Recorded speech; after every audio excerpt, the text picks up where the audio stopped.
Hi friends, welcome to my channel. Vasudeva Kutumba ಧಾರಾವಾಹಿಯಲ್ಲಿ ಇಂದಿನ ಸಂಚಿಕೆಯಲ್ಲಿ ಏನೆಲ್ಲ ಆಗುತ್ತೆ ಅಂತ ಹೇಳಿ ಪೂರ್ತಿಯಾಗಿ ನೋಡ್ಕೊಂಡು ಬರೋಣ. ಅದಕ್ಕೂ ಮುಂಚೆ ಯಾರೆಲ್ಲ ನಮ್ಮ ಚಾನಲ್ಗೆ ಸಬ್ಸ್ಕ್ರೈಬ್ ಮಾಡದೆ ನೋಡ್ತಾ ಇದ್ದೀರಾ, ದಯವಿಟ್ಟು ಸಬ್ಸ್ಕ್ರೈಬ್ ಮಾಡಿಕೊಂಡು ವಿಡಿಯೋ ಇಷ್ಟ ಆಯಿತು ಅಂದರೆ ಪ್ಲೀಸ್ ಒಂದು ಲೈಕ್ ಮಾಡಿ. ಸಂಚಿಕೆ ಶುರುವಿನಲ್ಲಿ ಈ ಕಡೆ ಪದ್ಮ ಮತ್ತು ಪದ್ಮ ಫ್ಯಾಮಿಲಿಯವರು ಎಲ್ಲರೂ ಸೇರಿಕೊಂಡು ತುಂಬಾ ದುಃಖ ಪಡ್ತಾ ಇರ್ತಾರೆ. ನಮ್ಮ ಆರ್ಡ್ರು ಕ್ಯಾನ್ಸಲ್ ಆಯ್ತಲ್ಲ, 3 ಲಕ್ಷ ನಮಗೆ ಕೈಗೆ ಸಿಗುತ್ತೆ ಅಂತ ಹೇಳಿ ಇಷ್ಟು ದೊಡ್ಡ ಆರ್ಡ್ರ್ ಸಿಕ್ತು ಅಂತ ಹೇಳಿ ಇಡೀ ರಾತ್ರಿ ಕುತ್ಕೊಂಡು ಕೆಲಸ ಮಾಡಿದ್ವಿ. ಆದರೆ ಆ ಭಗವಂತ ನಮಗೆ ಈ ರೀತಿ ಮೋಸ ಮಾಡ್ತಾನೆ ಅಂತ ಅಂದ್ಕೊಂಡಿರಲಿಲ್ಲ ಅಂತ ಹೇಳಿ ಕಣ್ಣೀರಾಗ್ತಾ ಇರಬೇಕಾದ್ರೆ ಈ ಕಡೆ ಸ್ವಾತಿ ಬಂದ್ಬಿಟ್ಟು ನಮ್ಮನ್ನ ಆ ದೇವರು ಕೈ ಬಿಡೋದಿಲ್ಲ, ನೀವು ಧೈರ್ಯ ತಂದ್ಕೊಳ್ಳಿ ಅಮ್ಮ ಅಂತ ಹೇಳಿ ತುಂಬಾ ಧೈರ್ಯನ ಹೇಳ್ತಾ ಇರ್ತಾರೆ. ಆಗ ಸ್ವಾತಿ ಎಷ್ಟೇ ಧೈರ್ಯ ಹೇಳಿದ್ರು ಕೂಡ ಪದ್ಮ ಅವರು ಅಳೋದನ್ನ ಮಾತ್ರ ನಿಲ್ಲಿಸ್ತಾ ಇರೋದಿಲ್ಲ. ಅಲ್ಲಿಗೆ ಕೇಕ್ ಎಲ್ಲ ಕೂಡ ತಗೊಂಬಂದು ಸೆಲೆಬ್ರೇಟ್ ಮಾಡಬೇಕು ಅಂತ ಹೇಳಿ ಆಲ್ರೆಡಿ ಮುಂಚೆನೇ ಕೇಕನ್ನು ಸಹ ತಂದಿಟ್ಟಿರ್ತಾರೆ. ಅಲ್ಲಿಗೆ ಸ್ವಾತಿ ಮತ್ತು ಈ ಮನೆಯವರೆಲ್ಲರೂ ಕೂಡ ಅಳ್ತಾ ಇರುವಂತಹ ಸಮಯಕ್ಕೆ ವಂಶಿನೂ ಕೂಡ ಎಂಟ್ರಿ ಕೊಡ್ತಾನೆ. ಎಂಟ್ರಿ ಕೊಟ್ಬಿಟ್ಟು ಏನಾಯಿತು, ಓ ಕೇಕ್ ಬೇರೆ ತಂದುಬಿಟ್ಟಿದ್ದೀರಾ, ಎಲ್ಲ ಸೆಲೆಬ್ರೇಷನ್ ಮೂಡಲ್ಲಿ ಇದ್ದೀರಾ ಅಲ್ವಾ ಅಂತ ಹೇಳಿಬಿಟ್ಟು ಈ ವಂಶಿ ಹೇಳ್ತಾ ಇರ್ತಾರೆ. ವಂಶಿ ಇಷ್ಟೊಂದು ಪ್ರೀತಿಯಿಂದ ಎಲ್ಲರನ್ನು ಮಾತಾಡಿಸ್ತಾ ಇರಬೇಕಾದ್ರೆ ಅದು ವಂಶಿ ಅಂತ ಹೇಳಿ ಅಳೋದಿಕ್ಕೆ ಶುರು ಮಾಡ್ತಾರೆ. ಸ್ವಾತಿ ಏನಾಯಿತು, ಯಾಕೆ ಎಲ್ಲರೂ ಈ ರೀತಿ ಕಣ್ಣೀರು ಹಾಕ್ತಾ ಇದ್ದಾರೆ, ನನಗೆ ಇವತ್ತು ನಿಮಗೊಂದು ಗುಡ್ ನ್ಯೂಸ್ ಹೇಳೋಣ ಅಂತ ಹೇಳಿ ಬಂದಿದ್ದೆ. ಏನು ಗೊತ್ತಾ, ನನ್ನ ಫ್ರೆಂಡ್ ಒಬ್ಬ ಫೋನ್ ಮಾಡಿ ನನಗೆ ಅರ್ಜೆಂಟಾಗಿ ತಿಂಡಿಗಳು ಬೇಕು, ಒಂದು 10,000 ಜನಕ್ಕಾಗುವಷ್ಟು ತಿಂಡಿ ಬೇಕು ಅಂತ ಹೇಳಿಬಿಟ್ಟು ಹೇಳ್ದ ಅಂತ ಹೇಳಿ ವಂಶಿ ಅವರು ಕೂಡ ಹೇಳ್ತಾರೆ. ಏನು 10,000 ಜನಕ್ಕೆ ಆಗುವಷ್ಟು ತಿಂಡಿ ಬೇಕಾ ಅಂತ ಹೇಳಿಬಿಟ್ಟು ಕೇಳಿದ ತಕ್ಷಣನೇ ಮನೆಯವರಿಗೆ ಶಾಕ್ ಆಗುತ್ತೆ.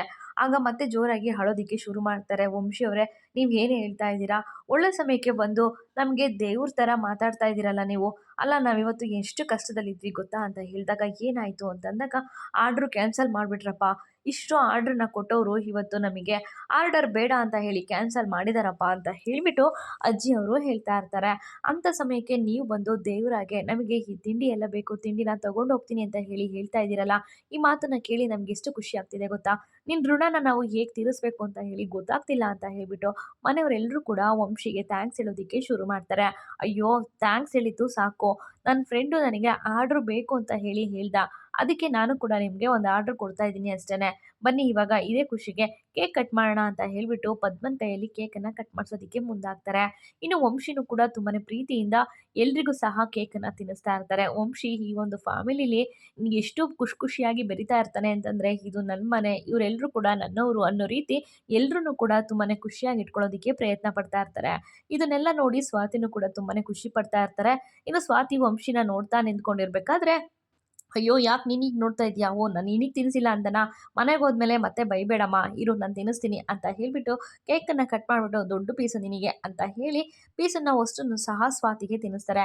ಅದನ್ನು ನೋಡಿಬಿಟ್ಟು ಮನೆಯವರೆಲ್ಲರೂ ಕೂಡ ತುಂಬಾ ಖುಷಿ ಪಡ್ತಾ ಇರ್ತಾರೆ. ವಂಶಿಯವರೇ, ನೀವು ನಮಗೆ ಒಳ್ಳೆ ಸಮಯಕ್ಕೆ ಬಂದು ಎಷ್ಟು ದೊಡ್ಡ ಸಹಾಯ ಮಾಡಿದ್ದೀರಾ, ನಮಗೆ ಪದೇ ಪದೇ ನೀವು ಸಹಾಯ ಮಾಡ್ತಾನೇ ಇದ್ದೀರಾ. ವಂಶಿ, ನೀವು ಇವತ್ತು ಬಂದು ನಮ್ಗೆ ಈ ರೀತಿ ಸಹಾಯ ಮಾಡ್ತೀಯಾ ಅಂತ ಅಂದ್ಕೊಂಡಿರ್ಲಿಲ್ಲಪ್ಪ, ನೀನು ಈ ರೀತಿ ಸಹಾಯ ಮಾಡಿಲ್ಲ ಅಂದಿದ್ರೆ ನಾವೆಲ್ಲರೂ ಕೂಡ ಬೀದಿ ಬೀಳ್ತಾ ಇದ್ವಿ ಅಂತ ನಮಗೆ ತುಂಬಾ ದೊಡ್ಡ ದುಃಖ ಆಗಿತ್ತಪ್ಪ ಅಂತ ಹೇಳಿ ಹೇಳ್ತಾ ಇರಬೇಕಾದ್ರೆ ಈ ಕಡೆ ಅಯ್ಯೋ ಸ್ವಾತಿನೂ ಕೂಡ ನಮಗೆ ದೇವ್ರಿದ್ದಾನೆ, ನಮ್ಮನ್ನು ಕಾಪಾಡ್ತಾನೆ ಅಂತ ಹೇಳಿ ಇಷ್ಟೊತ್ತು ಹೇಳ್ತಾ ಇದ್ಲು, ದೇವ್ರ ಥರನೇ ಬಂದ್ಬಿಟ್ಟಪ್ಪ ನೀನು ಅಂತ ಹೇಳಿಬಿಟ್ಟು ಎಲ್ಲರೂ ಕೂಡ ಹೊಗಳ್ತಾ ಇರ್ತಾರೆ. ಹೊಗಳಿದ್ದು ಸಾಕು, ಹಾಗೆ ಈ ಆರ್ಡ್ರನ್ನೆಲ್ಲ ನಾನೇ ತೊಗೊಂಡು ಹೋಗ್ತೀನಿ ಅಂತ ಹೇಳಿಬಿಟ್ಟು ವಂಶಿ ಎಲ್ಲನೂ ಕೂಡ ತೊಗೊಂಡು ಹೋಗ್ತಾರೆ. ಹಾಗೆ ಇನ್ನು ಸ್ವಲ್ಪ ಹೊತ್ತಿಗೆ ನಾನು ದೇವಸ್ಥಾನಕ್ಕೆ ಹೋಗಬೇಕು, ಆರ್ಡ್ರು ಕ್ಯಾನ್ಸಲ್ ಆಯ್ತಲ್ಲ ಅಂತ ಹೇಳಿ ದೇವರಿಗೆ ಬಾಯಿಗೆ ಬಂದಂಗೆ ಬೈದಿದ್ದೆ, ಹೋಗಿ ದೇವರಿಗೆ ಕಾಯೋಡ್ದು ಬರ್ತೀನಿ ಅಂತ ಅಜ್ಜಿ ಹೇಳ್ತಾ ಇರಬೇಕಾದ್ರೆ, ಪ್ರೀತಿ ಇದ್ದವಳು ಅಜ್ಜಿ ಕರ್ಕೊಂಡು ಹೋಗ್ತೀನಿ ನಾನು ನಿಮ್ಮನ್ನ ಅಂತ ಹೇಳಿ ಹೇಳ್ತಾ ಇರ್ತಾರೆ. ಹಾಗೆ ನಮಗೆ ಸ್ವಲ್ಪ ಕೆಲಸ ಇದೆ ಸ್ವಾತಿ, ನಾವಿನ್ನ ಮನೆಗೆ ಹೊರಡೋಣ ಅಂತ ಹೇಳಿ ವಂಶಿ ಹೇಳ್ತಾ ಇರ್ತಾರೆ. ನನ್ನ ಮುದ್ದು ಅಮ್ಮ, ಅಮ್ಮ ನೀನು ಯಾವಾಗಲೂ ಇದೇ ರೀತಿ ಖುಷಿಯಾಗಿ ನಗ್ನಗ್ತಾ ಇರಬೇಕಮ್ಮ ಅಂತ ಹೇಳಿ ಸ್ವಾತಿ ಹೇಳ್ತಾಳೆ. ಸರಿ ಆಯಿತು, ನಾವಿನ್ನು ಹೊರಡ್ತೀವಿ ಬಾಯ್ ಅಂತ ಹೇಳಿಬಿಟ್ಟು ಎಲ್ರಿಗೂ ಬಾಯ್ ಹೇಳಿ ಸ್ವಾತಿ ಮತ್ತು ವಂಶಿ ಇಬ್ಬರು ಕೂಡ ಮನೆಯಿಂದ ಆಚೆ ಹೋಗ್ತಾರೆ. ಇನ್ನೊಂದು ಕಡೆ ಗೀತಾ ಪಾಸ್ಬುಕ್ಕನ್ನು ಹಿಡ್ಕೊಂಡು ಹಿಂದೆ ಮುಂದೆ ನೋಡ್ತಾನೆ ನಿಂತ್ಕೊಂಡಿರ್ತಾಳೆ. ಅಜ್ಜಿನೂ ಕೂಡ ಅಲ್ಲೇ ಬತ್ತಿನ ಹೊಸಿತಾ ಇರ್ತಾರೆ. ಏ ಗೀತಾ, ಏನೇ ಅವಾಗಿಂದ ಆ ಪಾಸ್ಬುಕ್ಕನ್ನು ಹಿಡ್ಕೊಂಡು ತಿರುಗಿಸಿ ನೋಡ್ತಾ ಇದೆಯಾ, ಏನು ಒಂದಿದ್ದು ಎರಡಾಗ್ಬಿಡುತ್ತಾ, ಹೋಗೆ ಅದನ್ನು ತಗೊಂಡೋಗಿ ಬೀರಿ ಇಡಗೆ ಅಂತ ಹೇಳಿ ಹೇಳ್ತಾ ಇರ್ತಾರೆ.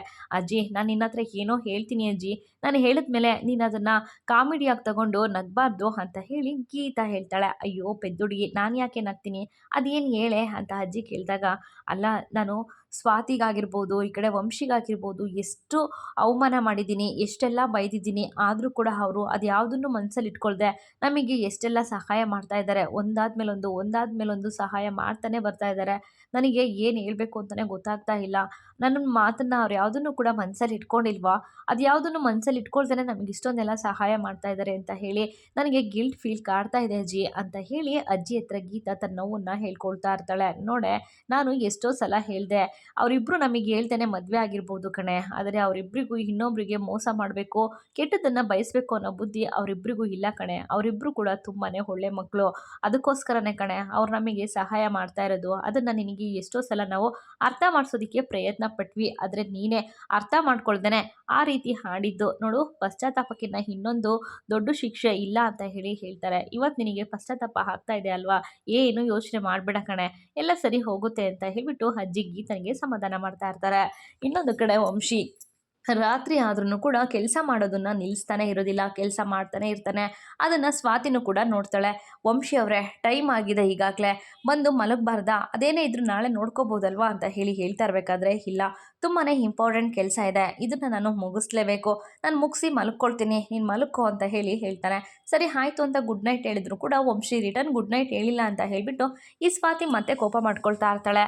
ಏನು, ನಾನು ಗುಡ್ ನೈಟ್ ಹೇಳಿಲ್ಲ ಅಂದರೆ ನಿನಗೆ ನಿದ್ದೆ ಬರೋದಿಲ್ವಾ? ತೆಪ್ಪು ಬಿತ್ಕೊಳ್ಳೆ ಅಂತ ಹೇಳಿ ಜೋರು ಮಾಡಿದಾಗ, ಅಪ್ಪ ಇವ್ರ ಮೂಡ್ ಸರಿಯಿಲ್ಲ ಅನ್ಸುತ್ತೆ ಅಂತ ಹೇಳಿಬಿಟ್ಟು ಹಾಗೆ ಸ್ವಾತಿ ಮಲ್ಕೊಳ್ತಾಳೆ. ಇನ್ನೊಂದು ಕಡೆ, ನೋಡಮ್ಮ, ನೀನು ಈ ಮನೆಗೆ ದೊಡ್ಡ ಮಗಳು, ನಾಳೆ ದಿನ ಎಂಥದೇ ಪರಿಸ್ಥಿತಿ ಬರಲಿ, ಅದು ಏನೇ ಆಗಿರಲಿ, ನೀನು ಮತ್ತು ಸ್ವಾತಿ ಯಾವಾಗಲೂ ಕೂಡ ಇದೇ ರೀತಿ ಇರಬೇಕು. ನಂದೊಂದು ಮಾತು ನೆನೆಸ್ಕೊಡ್ತೀಯ ಗೀತಾ ನೀನು? ಇದು ನನ್ನ ಆಸೆ ಕಣೆ ಅಂತ ಹೇಳಿ ಹೇಳಿದಾಗ ಪದ್ಮ ಅವರು, ಅಮ್ಮ, ನನ್ನ ಮನಸ್ಸಲ್ಲೂ ಇದೆ ಅಮ್ಮ ಇದ್ದಿದ್ದು, ನಾನು ನಿರ್ಧಾರ ಮಾಡ್ಕೊಂಡ್ಬಿಟ್ಟಿದ್ದೀನಿ, ಇನ್ಯಾವತ್ತೂ ಕೂಡ ನಾನು ಸ್ವಾತಿ ಜೊತೆ ಜಗಳ ಮಾಡಬಾರ್ದು. ಸ್ವಾತಿನ ನನ್ನ ತಂಗಿ ಅಮ್ಮ, ಅವಳನ್ನ ಪ್ರೀತಿಯಿಂದ ನೋಡ್ಕೋಬೇಕು ಅಂತ ನಾನು ತೀರ್ಮಾನ ಮಾಡಿಬಿಟ್ಟಿದ್ದೀನಮ್ಮ.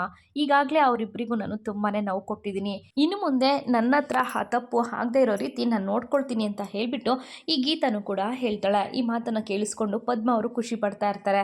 ಇನ್ನು ಗೀತಾ ಆ ಪಾಸ್ಬುಕ್ನ ಮತ್ತೆ ನೋಡ್ತಾ ನಿಂತ್ಕೊಂಡಿರ್ಬೇಕಾದ್ರೆ ಅಜ್ಜಿ ಇದ್ದವರು, ಯಾಕೆ ಆ ಪಾಸ್ಬುಕ್ಕನ್ನು ಆ ರೀತಿ ನೋಡ್ತಾ ಇದೆಯಾ, ಎತ್ತಿಕ್ಕೋಗೆ ಹೋಗಿ ಅಂತ ಹೇಳಿದಾಗ, ಇಲ್ಲ ಅಜ್ಜಿ, ಒಂದಿದ್ದನ್ನ ಇವತ್ತು 3 ಮಾಡಿದ್ದೀವಿ, ಇದನ್ನು ಚೇಂಜ್ ಮಾಡೋದಕ್ಕೆ ಈ ನಂಬರ್ನ ನಾವು ಎಷ್ಟು ಕಷ್ಟಪಟ್ಟಿದ್ದೀವಿ ಅಲ್ವಾ ಅಜ್ಜಿ, ಅದಕ್ಕೇ ಇದನ್ನು ನೋಡಿ ಸ್ವಲ್ಪ ಸಮಾಧಾನ ಮಾಡ್ಕೊಳ್ಳೋಣ ಅಂತ ಹೇಳಿ ಖುಷಿ ಪಡ್ತಾ ಇದ್ದೀನಿ ಅಜ್ಜಿ ನಾನು ಅಂತ ಹೇಳಿ ಗೀತಾ ಹೇಳ್ತಾ ಇರ್ತಾರೆ.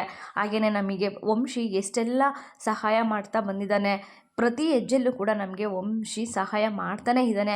ಅದಕ್ಕೆ ನಾವು ಅವನಿಗೆ ಏನಾದರೂ ಒಂದು ಗಿಫ್ಟ್ ಕೊಡೋಣವಾ, ಅವನ ಊಟಕ್ಕೆ ಕರೆಯೋಣವಾ ಅಂತ ಹೇಳಿ ಹೇಳ್ತಾರೆ. ಬರೀ ಊಟಕ್ಕೆ ಕರೆಯೋದಷ್ಟೇ ಅಲ್ಲ, ಅವ್ರಿಗೆ ಏನಾದರೂ ಗಿಫ್ಟ್ ಕೊಡಬೇಕು ಅಂತಲೂ ಕೂಡ ಮಾತಾಡ್ಕೊಳ್ತಾ ಇರಬೇಕಾದ್ರೆ ನಮ್ಮ ಕೊಡೋ ಗಿಫ್ಟನ್ನು ಅವರು ತೊಗೊಳ್ತಾರ, ಅಷ್ಟು ದೊಡ್ಡ ಕಂಪ್ನಿ ಓನರ್ ಅವರು ನಾವು ಕೊಡೋ ಗಿಫ್ಟನ್ನು ತಗೊಳ್ತಾರ ಅಂತ ಹೇಳಿ ಪದ್ಮ ಅವರು ಯೋಚನೆ ಮಾಡ್ತಾ ಇರಬೇಕಾದ್ರೆ, ವಂಶಿ ನಾವು ಕೊಡೋ ಗಿಫ್ಟನ್ನು ದುಡ್ಡಿಂದ ಅಳಿತಾರೆ ಅಂತ ನನಗೆ ಅನಿಸ್ತಿಲ್ಲಮ್ಮ, ನಾನು ಅವರಿಗೆ ಒಳ್ಳೆ ಗಿಫ್ಟನ್ನು ತಂದುಕೊಡ್ತೀನಿ ಅಂತ ಗೀತಾ ಹೇಳ್ತಾ ಇರ್ತಾರೆ. ಇನ್ನು ಅಜ್ಜಿ ಇದ್ದವರು, ಅವನೊಬ್ಬನಿಗೆ ಮಾತ್ರ ತರಬಾರ್ದು, ಸ್ವಾತಿಗೂ ಕೂಡ ತರಬೇಕು, ಗಂಡ ಹೆಂಡತಿ ಇಬ್ಬರಿಗೂ ನಾವು ಗಿಫ್ಟನ್ನು ಕೊಡಬೇಕು, ಅವರಿಬ್ಬರು ಕೂಡ ನಮಗೆ ತುಂಬಾ ಸಹಾಯ ಮಾಡಿದ್ದಾರೆ ಅಂತ ಅಜ್ಜಿ ಹೇಳ್ತಾರೆ. ಸರಿ ಆಯಿತು, ನಾನು ಮುಂಚೆನೇ ಯೋಚನೆ ಮಾಡ್ತೀನಿ, ಇಬ್ಬರಿಗೂ ಕೂಡ ಒಳ್ಳೆ ಗಿಫ್ಟನ್ನೇ ತರೋಣ, ಇಲ್ಲ ಅಂತಂದರೆ ಅವ್ರಿಗೆ ಮಾತ್ರ ತಂದಿದ್ದೀರಾ, ನನಗೆ ತಂದಿಲ್ಲ ಅಂತ ಹೇಳಿ ಅವಳು ಜಗಳ ಮಾಡ್ತಾಳೆ ಅಂತ ಹೇಳಿ ಗೀತನೂ ಕೂಡ ಹೇಳ್ತಾರೆ. ಸರಿ ಆಯಿತು, ಯೋಚನೆ ಮಾಡಿ ಬೆಲೆ ಬಾಳೋ ಅಂಥ ಗಿಫ್ಟನ್ನೇ ನಾವು ಕೊಡಬೇಕು ಅಂತ ಪದ್ಮ ಅವರು ಕೂಡ ಹೇಳ್ತಾ ಇರ್ತಾರೆ. ಸರಿಯತ್ತೆ, ಆಯಿತು, ಇಬ್ಬರಿಗೂ ಕೂಡ ಒಳ್ಳೆ ಗಿಫ್ಟನ್ನು ಕೊಟ್ಟು ನಾವು ನಮ್ಮ ಒಂದು ಪ್ರೀತಿನ ಅವ್ರ ಜೊತೆ ಹಂಚ್ಕೊಳ್ಳೋಣ ಅಂತ ಹೇಳಿ ಮಾತಾಡ್ಕೊಳ್ತಾ ಇರ್ತಾರೆ. ಇನ್ನು ಪದ್ಮ ಇದ್ದವರು, ಬಾರೆ, ತುಂಬ ಕೆಲಸ ಇದೆ, ಒಳಗೆ ಬಾ ಗೀತಾ ಅಂತ ಹೇಳಿ ಹೇಳಿದಾಗ, ಈರಮ್ಮ, ಈ ಪಾಸ್ಬುಕ್ಕನ್ನ ಬೀರಲ್ಲಿ ಇಟ್ಟು ಬರ್ತೀನಿ ಅಂತ ಹೇಳಿಬಿಟ್ಟು ಗೀತಾ ಅವರು ಕೂಡ ಹೇಳ್ತಾರೆ. ಈ ರೀತಿ ತುಂಬಾ ಖುಷಿಯಾಗಿ ಮನೇಲಿ ಎಲ್ಲರೂ ಕೂಡ ನಗ್ನಾಗ್ತಾ ಕೆಲಸವನ್ನು ಮಾಡ್ಕೊಳ್ತಾ ಇದ್ದರೆ, ಇನ್ನೊಂದು ಕಡೆ ಸ್ವಾತಿಗೂ ಕೂಡ ಎಚ್ಚರ ಆಗುತ್ತೆ. ಎದ್ದು ನೋಡ್ತಾಳೆ, ಇನ್ನು ವಂಶಿ ಕೆಲಸ ಮಾಡ್ತಾ ಇರ್ತಾರೆ. ಅಯ್ಯೋ ಪಾಪ, ಅವ್ರು ಇನ್ನೂ ಕೆಲಸ ಮಾಡ್ತಾ ಇದ್ದಾರೆ, ಟೀನಾದರೂ ಮಾಡ್ಕೊಂಡು ಬರೋಣ ಅಂತ ಹೇಳಿ ಟೀ ಮಾಡ್ಕೊಂಬಂದು, ವಂಶಿ ಅವರೇ ತಗೊಳ್ಳಿ, ನಿಮಗೋಸ್ಕರ ಟೀ ಮಾಡ್ಕೊಂಬಂದಿದ್ದೀನಿ, ಇಷ್ಟೊತ್ತಾದರೂ ಕೆಲಸ ಮಾಡ್ತಾನೆ ಇದ್ದೀರಲ್ಲ ಅಂತ ಹೇಳಿ ಟೀ ಗ್ಲಾಸನ್ನು ಕೊಡೋದಕ್ಕೆ ಮುಂದಾಗ್ತಾಳೆ. ಒಳ್ಳೆ ಕೆಲಸ ಮಾಡಿದ್ಯಾ, ಕಣ್ಣು ಮುಚ್ಕೊಂಡು ಬರ್ತಾ ಇತ್ತು, ನಿದ್ದೆ ಹೇಳಿತಾ ಇತ್ತು, ಒಳ್ಳೆ ಕೆಲಸ ಮಾಡಿದ್ಯಾ ಅಂತ ಹೇಳಿ ಹೇಳ್ತಾ ಇರ್ತಾರೆ.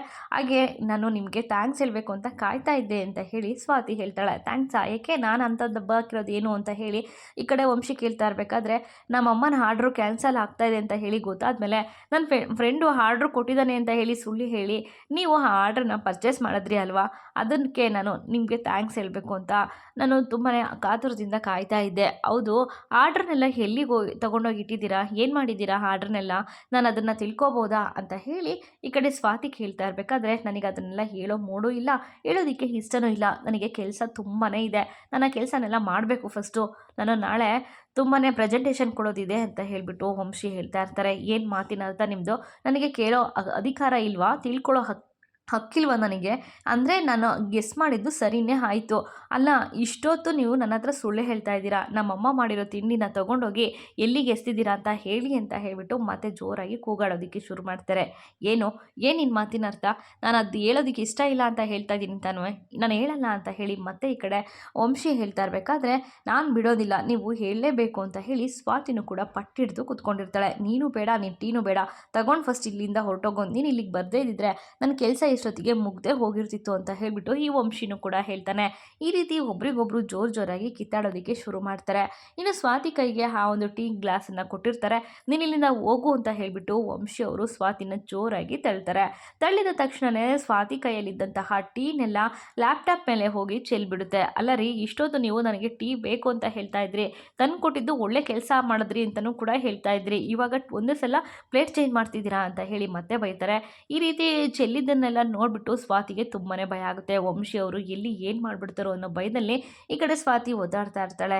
ಎಂಥ ಕೆಲಸ ಮಾಡಿಬಿಟ್ಟೆ, ಇಷ್ಟೊತ್ತು ಕೂತ್ಕೊಂಡು ನಾನು ಕೆಲಸ ಮಾಡಿದ್ದೆಲ್ಲ ಏನಾದರೂ ಎರಸ್ ಆಗಬೇಕು ನಿನಗಿದೆ, ಆವಾಗ ನಾನು ಏನು ಮಾಡ್ತೀನೋ ನನಗೆ ಗೊತ್ತಿಲ್ಲ, ನಿನ್ನಿಂದ ಆಗಾಯಿತು ಹೀಗಾಯಿತು ಅಂತ ಹೇಳಿಬಿಟ್ಟು ಜೋರಾಗಿ ಈ ಕಡೆ ವಂಶಿ ಸ್ವಾತಿ ಮೇಲೆ ರೇಗಾಡೋದಕ್ಕೆ ಶುರು ಮಾಡ್ತಾರೆ. ಅಯ್ಯೋ, ಇವಾಗ ಏನಾಗಿದೆ? ನೀವು ತಳ್ಳಿದ್ದಕ್ಕೆ ತಾನೇ ನನ್ನ ಕೈಯಲ್ಲಿದ್ದು ಟೀ ಅಲ್ಲಿ ಚೆಲ್ಲಿದ್ದು, ಸರಿ ಬಿಡಿ, ಆಫ್ಟರ್ ಆಲ್ ಟೀ ತಾನೇ ಲ್ಯಾಪ್ಟಾಪ್ ಮೇಲೆ ಚೆಲ್ಲಿರೋದು, ಇದನ್ನು ಕ್ಲೀನ್ ಮಾಡಿ ಕೊಡೋ ಕೆಲಸ ನಂದು, ಇದನ್ನು ಕ್ಲೀನ್ ಮಾಡ್ತೀನಿ ನಾನು ಅಂತ ಹೇಳಿದಾಗ, ನೀನು ಹೇಳ್ದೆ ಏನು ಮಾಡೋದು ಬೇಕಾಗಿಲ್ಲಮ್ಮ, ಇದನ್ನು ಯಾವ ರೀತಿ ಕ್ಲೀನ್ ಮಾಡ್ತೀಯ ನೀನು ಇವಾಗ ಅಂತ ಹೇಳಿ ಕೇಳಿದಾಗ, ಏನಿಲ್ಲ, ಚೆನ್ನಾಗಿ ಉಜ್ಜಿ ತೊಳೆದು ಒಣಾಕ್ತೀನಿ, ಆಗ ಸ್ವಲ್ಪ ಹೊತ್ತಿಗೆ ಹಾರುತ್ತೆ, ಆಗ ನಿಮ್ಮದು ಗರ್ಗರಿಯಾಗಿರುವಂತಹ ಲ್ಯಾಪ್ಟಾಪು ರೆಡಿ ಆಗುತ್ತೆ ಅಂತ ಹೇಳಿಬಿಟ್ಟು ಈ ಸ್ವಾತಿ ಹೇಳ್ತಾಳೆ. ಈ ಮಾತನ್ನು ಕೇಳಿಸ್ಕೊಂಡಂತಹ ವಂಶಿಗೆ ತುಂಬಾ ಕೋಪ ಬರುತ್ತೆ. ಆಗ ಸ್ವಾತಿ ಆ ಒಂದು ಲ್ಯಾಪ್ಟಾಪ್ನ ಕ್ಲೀನ್ ಮಾಡ್ಕೊಡೋದಕ್ಕೆ ಏರ್ ಡ್ರೈಯರ್ನ ಯೂಸ್ ಮಾಡ್ತಾಳೆ. ಆ ಟೀನೆಲ್ಲ ಹಾಗೆ ಡ್ರೈ ಮಾಡ್ತಾ ಹಾಡು ಹೇಳ್ತಾ ಇರಬೇಕಾದ್ರೆ ಅಲ್ಲಿಗೆ ರಾಗಿಣಿ ಬರ್ತಾಳೆ. ಏನಪ್ಪ ಇದು, ನಾನೇ ಈ ಮನೆಗೆ ದೆವ್ವದ ಥರ ಬಂದು ಸೇರ್ಕೊಂಡಿದ್ದೀನಿ ಅಂತಂದರೆ ಆಲ್ರೆಡಿ ಈ ಮನೇಲಿ ದೆವ್ವ ಇದೆಯಾ ಅಂತ ಹೇಳಿಬಿಟ್ಟು ರಾಗಿಣಿ ತುಂಬಾ ಭಯ ಬಿದ್ದು ಅಲ್ಲಿಂದ ಓಡೋಗ್ತಾ ಇರ್ತಾಳೆ. ಇಲ್ಲಿಗೆ ಈ ಒಂದು ಸಂಚಿಕೆ ಮುಕ್ತಾಯವಾಗುತ್ತೆ ಸ್ನೇಹಿತರೆ. ಮುಂದಿನ ಸಂಚಿಕೆಯಲ್ಲಿ ಏನಾಗುತ್ತೆ ಅನ್ನುವುದನ್ನು ತಪ್ಪದೇ ವೀಕ್ಷಿಸೋಣ. Take care, by.